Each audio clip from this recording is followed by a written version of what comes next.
ഭയങ്കരമായിട്ട് സ്വപ്നം കണ്ട് ആഗ്രഹിച്ച് മോഹിച്ച് ഞാൻ എത്തിയതാണ് യൂറോപ്പിൽ. പക്ഷേ ഇവിടെ വന്നിട്ട് ഞാൻ വിചാരിച്ച പോലെ ഒരു സിറ്റുവേഷൻ ആയിരുന്നില്ല. ഇവിടെ 8 മന്ത്സ് ഞാൻ ജോലിയില്ലാതെ ഞാൻ ഇരുന്നു. അത് കഴിഞ്ഞിട്ടാണ് ഞാൻ ജോലിക്ക് കയറുന്നത്. 8 മാസം ഞാൻ ശരിക്കും കഷ്ടപ്പെട്ടായിരുന്നു. ഞാൻ ഈ കഷ്ടപ്പാടിൻ്റെ കഥ പറഞ്ഞിട്ട് ഞാനൊരു വീഡിയോന് മുന്നേ ചെയ്തിട്ടുണ്ട്. എന്നാലും ഇതിന് മുമ്പ് ഞാൻ കയറി വന്ന കഥ ഞാൻ ഇങ്ങോട്ട് പറയാം. അതായത് ഇവിടെ വരുന്നതിന് മുമ്പ് 5 വർഷമായിട്ട് ഞാൻ ഇതിനു വേണ്ടി ഞാൻ ട്രൈ ചെയ്തുകൊണ്ടിരിക്കുന്നത്. കാരണം യൂറോപ്പ് എന്ന് പറയുന്നത് എനിക്ക് ഭയങ്കര വലിയൊരു സ്വപ്നമായിരുന്നു. അതുകൊണ്ട് തന്നെ ഞാൻ 5 വർഷമായിട്ട് ഞാൻ ഇതിന് വേണ്ടി തന്നെ ഞാൻ കഷ്ടപ്പെട്ട് ഞാൻ ശ്രമിച്ചുകൊണ്ടിരിക്കുമായിരുന്നു. ഇതിൽ ഞാൻ 2018 എനിക്ക് തോന്നുന്നത് ഞാൻ ആദ്യമായിട്ടൊരു ഏജൻസി, അതായത് ഒരു വമ്പൻ ഏജൻസിയെ ഞാൻ കോൺടാക്റ്റ് ചെയ്യുന്നത്. പക്ഷേ അവരായിട്ട് കോൺടാക്റ്റ് ചെയ്തപ്പോൾ സ്റ്റുഡൻറ്റ് വിസയിലാണ് എനിക്ക് സജസ്റ്റ് ചെയ്ത സ്റ്റുഡൻറ്റ് വിസയാണ്. അപ്പോൾ അതിൽ കയറി വരാം കുഴപ്പമില്ല. പക്ഷേ അവർ പറഞ്ഞ എമൗണ്ട് ഞാൻ വിചാരിക്കുന്നതിലും എനിക്ക് താങ്ങാവുന്നതിലപ്പുറമായിരുന്നു. കാരണം അവർ പറയുന്നത് ഇത്രയും വലിയൊരു ഹെവി എമൗണ്ടാണ്. അപ്പം ഞാൻ അവരുടെ അടുത്ത് ഞാൻ പറഞ്ഞു, എനിക്ക് ഇത്രയും വലിയ എമൗണ്ട് ഇറക്കാനുള്ളൊരു സിറ്റുവേഷൻ ഇല്ല, അതല്ലാതെ നിങ്ങൾ വേറെ എന്തെങ്കിലും ഓപ്ഷൻ ഉണ്ടെങ്കിൽ താന്ന് പറഞ്ഞപ്പോൾ അവർ പറഞ്ഞു, ഇതല്ലാതെ വേറെ ഒന്നും പറ്റില്ല, സ്റ്റുഡൻറ്റ് വിസയിലേ നിങ്ങൾ കയറി പോകാൻ പറ്റുള്ളൂ. അപ്പോൾ അതിൽ എല്ലാവരും പോകാറുള്ള സാധാരണ വീടിൻ്റെ ആധാരം പണയം വെച്ചിട്ടും ഒക്കെയാണ് എല്ലാവരും കയറി പോകുന്നതെന്ന് പറഞ്ഞു. സ്വന്തമായിട്ട് വീട് പോലില്ലാത്ത എനിക്ക് ഞാൻ ഏത് ആധാരം പണയം വയ്ക്കാനാണ്? അപ്പോൾ അതുകൊണ്ട് ഞാൻ അവരുടെ അടുത്ത് പറഞ്ഞു, എനിക്കങ്ങനെ നടക്കില്ല എന്ന് പറഞ്ഞപ്പോൾ അവർ പറഞ്ഞു, നിങ്ങളെന്തെങ്കിലും ഓപ്ഷൻ കണ്ടെത്തു എന്നിട്ട് വിളിക്കുന്നൊക്കെ പറഞ്ഞ് ഒരു കോൾ കട്ട് ചെയ്തു. അത് കഴിഞ്ഞിട്ട് പിന്നെയും ഞാൻ വേറെ 2-3 ഏജൻസികളെ കോൺടാക്ട് ചെയ്തപ്പോൾ എല്ലാവരും തന്നെ നല്ല ഹെവി എമൗണ്ട്, അതായത് ഒരു 30 മുതൽ ഒരു 50 വരെ പറഞ്ഞിട്ടുള്ള ഏജൻസികളുണ്ട്. അപ്പോൾ എന്നെ സംബന്ധിച്ച് എനിക്ക് അത്രയും എമൗണ്ട് എനിക്ക് ഭയങ്കര ബുദ്ധിമുട്ടാണ്. അപ്പോൾ അതുകൊണ്ട് തന്നെ ഞാൻ ഇവരൊന്നും നടക്കില്ല എന്ന് പറഞ്ഞത് എനിക്ക് എങ്ങനെയെങ്കിലും പോകണം എന്നുള്ള വാശി തന്നെയായിരുന്നു.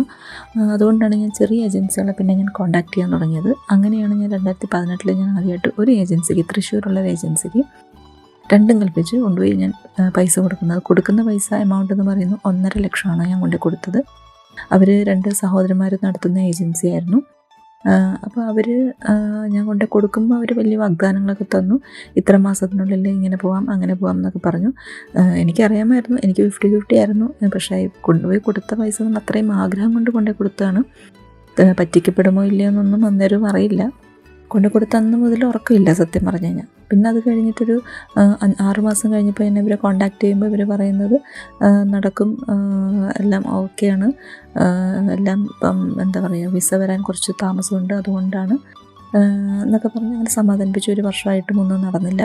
അപ്പോൾ അവിടെ ചെന്ന് കഴിഞ്ഞിട്ട് എനിക്ക് വേറെയും കുറച്ച് ടീമുകളായിട്ട് എനിക്ക് കോൺടാക്റ്റ് കിട്ടി. അപ്പോൾ ഞാൻ കൊടുത്തത് 1 ഉള്ളെങ്കിൽ അവരൊക്കെ 5 ലക്ഷം കൊടുത്തിട്ട് നിൽക്കുന്നവരാണ്. അവർക്ക് ഒരു അപ്ഡേഷനും ഉണ്ടായിട്ടില്ല, എന്നെ പോലെ തന്നെ. അങ്ങനെ ഒരു 1.5 വർഷം കഴിഞ്ഞപ്പോൾ പൈസ തിരിച്ച് ചോദിച്ചപ്പോൾ അവർ അത് തരാം, അടുത്ത മാസം തരാം, നാളെ തരാം എന്നൊക്കെ പറഞ്ഞ് നീട്ടാൻ തുടങ്ങിയപ്പോഴാണ് എനിക്ക് മനസ്സിലായത് ഉടായിപ്പാണെന്ന്. അത് കഴിഞ്ഞിട്ട് ഞാൻ പിന്നെ നമ്മളെന്താ പറയുക, നമ്മൾ തനി മലയാളികളുടെ സ്വഭാവം എടുക്കുമല്ലോ, അവിടെ ചെന്ന് കയ്യോടെ കുത്തിനെ പിടിച്ച് ഞാൻ എൻ്റെ പൈസയും വാങ്ങിച്ചിട്ടാണ് ഞാൻ വന്നത്. എന്നിട്ടും എനിക്കൊരു 30,000 എനിക്ക് നഷ്ടമായിട്ടുണ്ട് അതിൽ. അത് പിന്നെ പോട്ടെ, അവർ കുറച്ച് പേപ്പർ വർക്കുകളൊക്കെ ചെയ്തിട്ടുണ്ട് എന്നാണ് അറിയാൻ കഴിഞ്ഞത്. അത് പിന്നെ വിട്ടു. പക്ഷേ എൻ്റെ ഒപ്പം വന്ന ഒരുപാട് ആൾക്കാർക്ക് 5 ലക്ഷവും 3 ലക്ഷവും ഒക്കെ നഷ്ടപ്പെട്ടു പോയ ആൾക്കാരുണ്ട്. പിന്നെ അത് വെച്ച് നോക്കുമ്പോൾ എൻ്റെ 30,000 ഒന്നും അല്ല എന്ന് എനിക്ക് തോന്നി. അതുകൊണ്ട് ഞാനത് വിട്ടു. പിന്നെയാണ് ഒരു 2 ആഴ്ച കഴിഞ്ഞപ്പോൾ കൂട്ടത്തിലുള്ള ആരോ കംപ്ലയിൻറ്റ് കൊടുത്തിട്ട് ഇവർ 2 പേരെയും പോലീസ് അറസ്റ്റ് ചെയ്തു, സാധനം ഏജൻസി പൂട്ടി എന്നൊക്കെ ഞാൻ അറിഞ്ഞു. അങ്ങനെ അത് വൻ ഫ്ലോപ്പായി ഇട്ടിരിക്കുമ്പോഴാണ് വേറൊരു ഏജൻസി ഞാൻ കൊണ്ടുപോയി കാശ് കൊടുക്കുന്നത്. അങ്ങനെ വേറൊരു ഏജൻസിയിൽ കൊണ്ടുപോയി കാശ് കൊടുത്ത് അത് എറണാകുളത്തുള്ള ഒരു ഏജൻസി ആയിരുന്നു. ഇതുപോലെ ചെറിയൊരു ഏജൻസി. അവിടെ കൊണ്ടുപോയി ഞാൻ ഫണ്ട് കൊടുക്കുകയാണ്.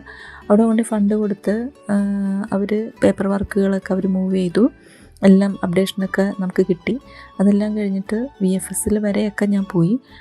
VFS പോയി, അത് ചെന്നൈയിലായിരുന്നു. ചെന്നൈ VFS പോയി, അവിടെ 12,000 കൊടുത്തു. ഇപ്പോൾ ഈ ഏജൻസിയിൽ ഞാൻ കൊടുത്തത് 1 ലക്ഷമാണ് ഞാൻ കൊടുത്തത്. അത് കഴിഞ്ഞിട്ട് ഞാൻ VFS പോയി, അവിടെ 12 കൊടുത്തു. വിസ വരാനായിട്ട് ഒരു 6 മാസം കാലതാമസം ഉണ്ടായിരുന്നു എന്ന് എനിക്ക് തോന്നുന്നത്. വിസ വന്നു. അതും എനിക്ക് ചെന്നൈയിൽ പോയി എടുക്കേണ്ടി വന്നു എന്നാണ്. ചെന്നൈയിലോ എവിടെയോ കൊച്ചിയിലാണോ എന്നറിയില്ല. ഞാൻ പോയി കളക്ട് ചെയ്തു. പക്ഷേ തുറന്നു നോക്കിയപ്പോൾ റിജക്ഷനാണ്. അത് കഴിഞ്ഞിട്ട് വീണ്ടും അവർ തന്നെ എനിക്ക് വേറൊരു കൺട്രി സജസ്റ്റ് ചെയ്തു. ഞാൻ അതും വെച്ചു. അത് വെച്ച് കഴിഞ്ഞിട്ട് പിന്നെ അതും ഈ പറഞ്ഞ പോലെ നീണ്ടൊരു കാത്തിരിപ്പായിരുന്നു. VFS പോയി ഇതുപോലെ വീണ്ടും ഇതെല്ലാം റിപ്പീറ്റാണ്. VFS പിന്നെയും കൊണ്ട് ഞാൻ പൈസ കൊടുത്തു. പക്ഷെ അതും ഇതുപോലെ 1 വർഷത്തോളം കാത്തിരുന്ന് അതും റിജക്ഷനായി കൈ കിട്ടി. ആകെ വട്ടം കറങ്ങി എന്താ പറയുക സമനില തെറ്റി നടക്കുന്ന സമയത്ത് വീട്ടിൽ നിന്ന് വൻ പ്രഷർ, ഇനി അത് നോക്കണ്ട, കാശ് പോണ പരിപാടിയാണ്, അങ്ങനെയാണ് ഇങ്ങനെയാണെന്ന് പറഞ്ഞിട്ട് അവസാനം ഈ ഏജൻസിയുടെ കയ്യിൽ ഞാൻ പൈസ തിരിച്ചു വാങ്ങിച്ചു. അവർ ജെന്യൂനായിരുന്നു, അവർ എനിക്ക് പൈസ തിരിച്ചു തന്നു. എന്നാലും അവിടെയും എനിക്ക് കുറച്ച് പൈസ നഷ്ടം വന്നു. കാരണം 2 തവണ VFC പോയി. അതൊക്കെ പൈസ ചിലവ് തന്നെയാണല്ലോ, യാത്രാ ചിലവും VFC പോയ ചിലവും, പിന്നെ ഏജൻസി കുറച്ച് കാശ് അവരെടുത്തിട്ടാണ് നമുക്ക് തന്നത്. ആ ചിലവ് നഷ്ടം എല്ലാം ഉണ്ടായിരുന്നു. പിന്നെ അത് കഴിഞ്ഞ് 3ാമത് ഞാൻ വേറൊരു ഏജൻസിയെ കൊണ്ട് പൈസ കൊടുത്തു. അവർ ആ പൈസ ഇട്ട് കുറച്ച് വലിപ്പിച്ചു. എനിക്ക് കിട്ടാൻ കുറേ താമസം എടുത്തു. അതൊരു എനിക്ക് തോന്നുന്നു ഒരു 1.5, ഇതുപോലെ തന്നെ ഒരു 1.5 ഞാൻ കൊണ്ടുപോയി കൊടുത്തത്. ഈ കൊണ്ടുപോയി കൊടുത്തത് ഇതൊന്നും പൈസ ഉണ്ടായിട്ടല്ല, ഞാനില്ല, ഈ ഒരു സ്ഥലത്ത് കൊടുത്ത പൈസ തന്നെ വേറൊരു സ്ഥലത്ത് കൊണ്ടുപോയി കൊടുക്കുന്നു. ആ പൈസ തന്നെ അവിടെ നിന്ന് 30 നഷ്ടപ്പെടുന്നു. ആ 30-ന് പകരം വേറൊരു 30 ജോലി ചെയ്തുണ്ടാക്കി അതുകൊണ്ടേ കൊടുക്കുന്നു. സത്യം പറഞ്ഞു കഴിഞ്ഞാൽ നല്ല വട്ടാണെന്ന്, കാശിൻ്റെ അഹങ്കാരമാണെന്നൊക്കെയാണ് കേൾക്കുന്നവർ പറയുന്നത്. പക്ഷേ എന്നെ സംബന്ധിച്ച് എനിക്ക് എൻ്റെ സ്വപ്നം തന്നെയായിരുന്നു എനിക്ക് വലുത്. അത് ഏത് വിധേനയും അത് എത്തിപ്പിടിക്കണം എന്നുള്ള ആഗ്രഹം കൊണ്ട് തന്നെയാണ് ഞാൻ കഷ്ടപ്പെട്ടതും അല്ല. ആ ഏജൻസിയിൽ അതും എറണാകുളത്തുള്ള ഏജൻസി ആയിരുന്നു. അവിടെ കൊണ്ടേ കൊടുത്തു. അവരും വലിയ വാഗ്ദാനങ്ങളൊക്കെ തന്നു. അവരും അവിടെ നിന്ന് എല്ലാം അയച്ചു, എല്ലാം കഴിഞ്ഞു. പക്ഷേ അതും 1 വർഷമായിട്ട് ഒരു അനക്കവും ഇല്ലായിരുന്നു. ഒരു 1.5 വർഷമായപ്പോൾ ഞാൻ അവരുടെ അടുത്ത് പൈസ തിരിച്ചു ചോദിച്ചപ്പോൾ പിന്നെ അവർ തരാൻ കൂട്ടാക്കിയില്ല. അവസാനം പിന്നെ അങ്ങോട്ട് വിളിച്ച് കംപ്ലൈൻറ്റ് ചെയ്യും, അങ്ങനെ ഇങ്ങനെ ഭീഷണിയും കാര്യങ്ങളൊക്കെ. അവസാനം പിന്നെ ഒരു 1.5 വർഷം കൊണ്ടാണ് അവരെനിക്ക് എൻ്റെ 1.5 ലക്ഷം എനിക്ക് തന്ന് തീർത്തത്. അങ്ങനെ അതും കഴിഞ്ഞിട്ടാണ് ഞാൻ പിന്നെ ഒരു ഏജൻസിയെക്കുറിച്ച് ഞാൻ പത്രത്തിൽ ആഡ് കണ്ടിട്ട് ഞാൻ പോകുന്നത്. അത് എറണാകുളത്തുള്ളൊരു ഏജൻസി തന്നെയാണ്. അവർ ഡയറക്റ്റ് ഇൻ്റർവ്യൂ ആണ്. അതായത് ഞാൻ പത്രത്തിൽ പരസ്യം കണ്ടിട്ടാണ് ഞാൻ പോകുന്നത്. അവിടുത്തെ ഒരു കമ്പനിയിലെ ആൾക്കാർ ഇവിടെ വന്നിട്ട് ഇൻ്റർവ്യൂ ചെയ്ത് ആൾക്കാരെടുക്കുകയാണ്. അപ്പം അങ്ങനെ ആ പരസ്യം കണ്ടിട്ടാണ് ഞാൻ അപ്ലൈ ചെയ്യുന്നതും. അതിന് നമുക്ക് പൈസ ചിലവൊന്നുമില്ല. അവിടെ രജിസ്റ്റർ ചെയ്യാൻ 200 രൂപ മതിയായിരുന്നു. അങ്ങനെ ഞാൻ രജിസ്റ്റർ ചെയ്തിട്ടാണ് ഞാൻ അവിടെ ചെന്ന് ഞാൻ ഇൻ്റർവ്യൂ അറ്റൻഡ് ചെയ്യുന്നതും പോരുന്നതും. ബാക്കിയൊക്കെ അവരത് കഴിഞ്ഞിട്ട് വിളിക്കാമെന്നുള്ള ഒരു ഇതിൽ ഇങ്ങ് പോകുന്നു. അത് കഴിഞ്ഞിട്ട് 6 മാസം കഴിഞ്ഞപ്പോഴാണ് അവരെന്നെ വിളിക്കുന്നത്. സെലക്ഷൻ ആയിട്ടുണ്ട് എന്ന് പറഞ്ഞിട്ട് അവരെ വിളിക്കുന്നത്. അതെല്ലാം കഴിഞ്ഞിട്ട് ഇവരെന്നെ 6 മാസം കഴിഞ്ഞ് എന്നെ വിളിച്ച് ചെല്ലാൻ പറഞ്ഞു. ജോലിയെന്നല്ല, ഇന്ന കമ്പനിയിലേക്കാണ്. പക്ഷേ ഈ ഏജൻസി പറയുന്ന പോലെ നമ്മൾ അവിടെ ചെന്ന് കഴിഞ്ഞിട്ട് നമുക്ക് അവർ പറയുന്നുണ്ടായിരുന്നു, ഈ കമ്പനി വന്ന് നിങ്ങൾ ഇൻ്റർവ്യൂ ചെയ്തെല്ലാം ഓക്കെയാണ്, പക്ഷെ അവിടെ ചെന്ന് കയറണമെങ്കിൽ നിങ്ങൾക്ക് കുറച്ച് കാലതാമസം ഉണ്ടാവും, ഒരു 3 മാസമെങ്കിലും കാലതാമസം എടുക്കുമെന്ന് അവർ പറഞ്ഞിട്ടുണ്ടായിരുന്നു. അതിൽ ഞാൻ ഓക്കെ ആയിരുന്നു. എന്നാലും 50-50 ആണല്ല, ഞാൻ വളരെ റിസ്ക് എടുത്ത് തന്നെയാണ് ഞാൻ കയറി വന്നത്. പക്ഷേ ഈ 3 മാസം എന്നുള്ളത് 8 മാസത്തോളം എനിക്ക് നീണ്ടു പോകേണ്ടി വന്നു. എന്നാലും 8 മാസം കഴിഞ്ഞിട്ടാണെങ്കിലും ഞാൻ ജോലിക്ക് കയറി. ഈ 8 മാസക്കാലം എന്ന് പറയുന്നത് എനിക്ക് ഭയങ്കര സ്ട്രഗിളായിരുന്നു. കാരണം എനിക്ക് ഒരു ആവറേജ് ഫാമിലിയാണ് എൻ്റേത്. അപ്പം ഞാൻ കഷ്ടപ്പെട്ടിട്ട് തന്നെ വേണം കുടുംബം മുന്നോട്ട് പോകാനായിട്ട്. അപ്പം അതുകൊണ്ട് തന്നെ എനിക്ക് അവിടെയുള്ള കടവും കഷ്ടപ്പാടും എല്ലാം ഉണ്ടായിരുന്നു. അത് പോരാഞ്ഞിട്ടാണ് ഞാൻ കടം വാങ്ങിച്ച് ഞാനിങ്ങ് പോകുന്നത്. പിന്നെ ഇവിടെ വന്നപ്പോൾ 8 മാസക്കാലം വീട്ടിലെ കാര്യങ്ങൾ മുന്നോട്ട് പോകണം. അപ്പോൾ ആ കടം കൂടി ഇപ്പം നല്ല കടം കുഞ്ഞുകൂടി കിടക്കുവാണ്. അപ്പോൾ ഇതെല്ലാം കൂടി ഇപ്പോൾ 8 മാസം കഴിഞ്ഞിട്ടാണ് എനിക്ക് ജോലിക്ക് കയറാൻ പറ്റിയത്. ഇപ്പം ഞാൻ ഓക്കെയാണ്. ഇപ്പം ഞാൻ ഒന്ന് സെറ്റായി വരുവാണ്. അപ്പോൾ ആ ഏജൻസി നമ്മളോട് ഓക്കെ പറഞ്ഞു പെട്ടെന്ന്. അതായത് എനിക്ക് തോന്നുന്നു ക്രൊയേഷ്യ ആയതുകൊണ്ട് വളരെ പെട്ടെന്ന് എനിക്ക് വിസൻ്റെ അടിച്ച് കൈ കിട്ടി. 3 മന്ത്സിനുള്ളിൽ തന്നെ എനിക്ക് വിസ വർക്ക് പെർമിറ്റ് എനിക്ക് അടിച്ച് കൈ കിട്ടി. ഞാൻ കയറി പോരുകയും ചെയ്തു.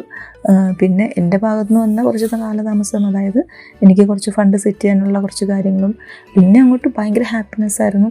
കാരണം സ്വപ്നം കണ്ടത് കയ്യെത്തി പിടിച്ചു. എൻ്റെ 5 വർഷത്തെ എൻ്റെ ഹാർഡ് വർക്ക് അല്ലെങ്കിൽ എൻ്റെ കഠിനാധ്വാനം, ഇങ്ങനെ കുറേ ഏജൻസികളുടെ, ഞാനിപ്പോൾ 3 ഏജൻസി എന്തോ പറഞ്ഞുള്ളൂ, പക്ഷേ അതിൻ്റെ ഇടയ്ക്ക് വേറെയും 2 ഏജൻസിയിൽ ഞാൻ കൊണ്ട് ഫണ്ട് കൊടുത്തു. ഇതുപോലെ എനിക്ക് പക്ഷേ എവിടെയും എനിക്ക് പൂർണ്ണമായിട്ടും ഫുള്ളായിട്ട് എനിക്ക് പൈസ പോയൊരു സംഭവം എനിക്കുണ്ടായിട്ടില്ല. എങ്കിൽ പോലും ഇനി കയറി വരാൻ ഇരിക്കുന്നവർ അറിയാനായിട്ട് പറയുവാണ്, നമ്മളിങ്ങനെ ഒരുപാട് ഏജൻസികൾ കൂൺ പോലെ വളർന്നു വരുവാണ്. എറണാകുളത്ത് ഇഷ്ടം പോലെ ഉണ്ട്, ഓരോരോ സ്ഥലത്ത് ഒരുപാടുണ്ട്. പക്ഷേ നമ്മൾ ഒന്നും കാണാതെ നമ്മൾ ചുമ്മാ കൊണ്ട് പൈസ കൊടുക്കരുത്. ഒരുപാട് പേരുടെ പൈസ നഷ്ടപ്പെട്ട ആൾക്കാരുണ്ട്.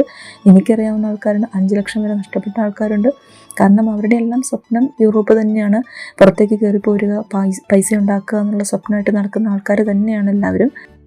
നാട്ടിൽ നിന്നിട്ട് കാര്യമില്ല, അല്ലെങ്കിൽ നിൽക്കുന്നത് കൊണ്ട് പൈസ ജീവിക്കാൻ പറ്റുന്നില്ല എന്ന് കരുതി നമ്മൾ കണ്ട ഏജൻസികൾക്കൊക്കെ നമ്മൾ കൊണ്ടുപോയി കാശ് കൊടുത്ത് ആരെങ്കിലും കയറി വന്ന ഏജൻസികളുണ്ടെങ്കിൽ അവരായിട്ട് നമ്മൾ കോൺടാക്റ്റ് ചെയ്ത് അത് ഓക്കെ ആണോ എന്ന് തിരക്കിയിട്ട് ജസ്റ്റ് ഒന്ന് തിരക്കിയിട്ട് മാത്രം പോരുക.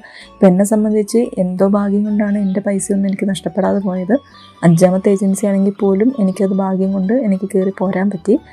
പക്ഷേ എല്ലാവർക്കും അതങ്ങനെ പറ്റിക്കൊള്ളുന്നില്ല. അതുകൊണ്ട് തന്നെ വളരെ ശ്രദ്ധിച്ചും മാത്രം നമ്മൾ കാര്യങ്ങൾ മുന്നോട്ട് നീക്കുക. വരാൻ ആഗ്രഹിക്കുന്നവർ വളരെ ശ്രദ്ധിച്ചു മാത്രം പൈസ കൊണ്ടേ കൊടുക്കുക. പിന്നെ അവസാനം നമ്മൾ പോലീസും കേസൊക്കെ ആയിട്ട് നടക്കേണ്ടി വരും. അങ്ങനെയാണ് വളരെ സന്തോഷത്തോടെ എൻ്റെ കയ്യിൽ വിസ കിട്ടി. ഞാൻ ഹാപ്പിയായി. ഞാൻ എന്താ പറയുക, പിന്നെ ഈ പറഞ്ഞ പോലെ കഷ്ടപ്പാട്, നമ്മുടെ കയ്യിൽ കാശില്ലാത്തതിൻ്റെ ഒരു പ്രശ്നം മാത്രമേ ഉണ്ടായിരുന്നുള്ളൂ. എനിക്ക് വരാനുള്ള പൈസ ഉണ്ടാക്കണം, ഇവിടെ വന്നിട്ടുള്ള ചിലവിനുള്ള പൈസ ഉണ്ടാക്കണം, പിന്നെ ചുമ്മാ വന്നാൽ പോരല്ലോ, പെട്ടി മുതൽ എല്ലാ സാധനങ്ങളും വാങ്ങണം, അതിനുള്ള പൈസ ഉണ്ടാക്കണം. പിന്നെ ഒരു 3 മാസത്തെ കാലാവധിയാണ് ഏജൻസി പറഞ്ഞിരുന്നെങ്കിൽ പോലും ഒരു 6 മാസത്തേക്കുള്ള പൈസ വീട്ടിൽ കൊടുത്തിട്ട് വേണമായിരുന്നു വരാനായിട്ട്. അത്രയും കൊടുക്കാൻ പറ്റിയില്ലെങ്കിലും കുറച്ചൊക്കെ പൈസ അവിടെ കൊടുത്തിട്ടാണ് വന്നത്. അതുകൊണ്ടാണ് എനിക്ക് 8 മാസക്കാലം എനിക്ക് വളരെ കഷ്ടപ്പെട്ടാണെങ്കിലും എനിക്ക് ജോലി ഇല്ലെങ്കിലും ഞാൻ പിടിച്ചു നിൽക്കാൻ പറ്റിയത്. പിന്നെ എന്നെ സംബന്ധിച്ച് നമ്മളിപ്പോൾ ഞാൻ പട്ടിണി കിടന്നാലും എൻ്റെ വീട്ടുകാർ പട്ടിണി കിടക്കരുതെന്നുള്ളൊരാഗ്രഹം നമ്മൾ ഓരോരുത്തർക്കും ഉണ്ടാവും. അതുപോലെ തന്നെ ആ ഒരു അവസ്ഥ തന്നെയായിരുന്നു. അപ്പോൾ അങ്ങനെയാണ് ഞാനിവിടെ കയറി വരുന്ന കഥ പറഞ്ഞാൽ അതിലും കോമഡിയാണ്. ഞാൻ ഭയങ്കരമായിട്ട് എന്താ പറയുക, ഞാൻ കഴിഞ്ഞ വീഡിയോയിൽ പറഞ്ഞല്ലോ ഞാൻ ഭയങ്കര ഇൻട്രോവേർട്ടായിട്ടുള്ള ഒരാളാണ്. എനിക്കൊരു 4 പേര് കൂടി നിന്നാൽ ഞാൻ അവരോട് സംസാരിക്കാൻ തന്നെ എനിക്ക് ഭയങ്കര ആ കൂട്ടത്തിലിടയ്ക്ക് ഇടിച്ച് കയറി സംസാരിക്കുന്ന ഒരാളല്ല ഞാൻ. ഞാൻ ഒറ്റയ്ക്ക് അവിടെ നിന്ന് ഫ്ലൈറ്റ് കയറി 3 കണക്ഷൻ ഫ്ലൈറ്റ് കയറി ഇവിടെ വന്നു എന്ന് പറഞ്ഞിട്ടുണ്ടെങ്കിൽ എനിക്ക് തന്നെ ഇപ്പം സത്യം പറഞ്ഞാൽ ഞെട്ടല.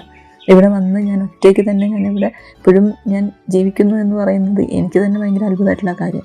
അപ്പം വിചാരിച്ചാൽ നമ്മളെ കൊണ്ട് സാധിക്കാത്തതായിട്ടൊന്നുമില്ല. നമ്മൾ സ്വപ്നം കണ്ടാൽ, നമ്മളൊരു കാര്യം നമ്മൾ ആഗ്രഹിച്ചാൽ അത് ഉറപ്പായിട്ടും നമ്മളെ തേടി എത്തുക തന്നെ ചെയ്യും. അതിനുവേണ്ടി നമ്മൾ ശ്രമിക്കണം എന്ന് മാത്രം. ഓക്കെ.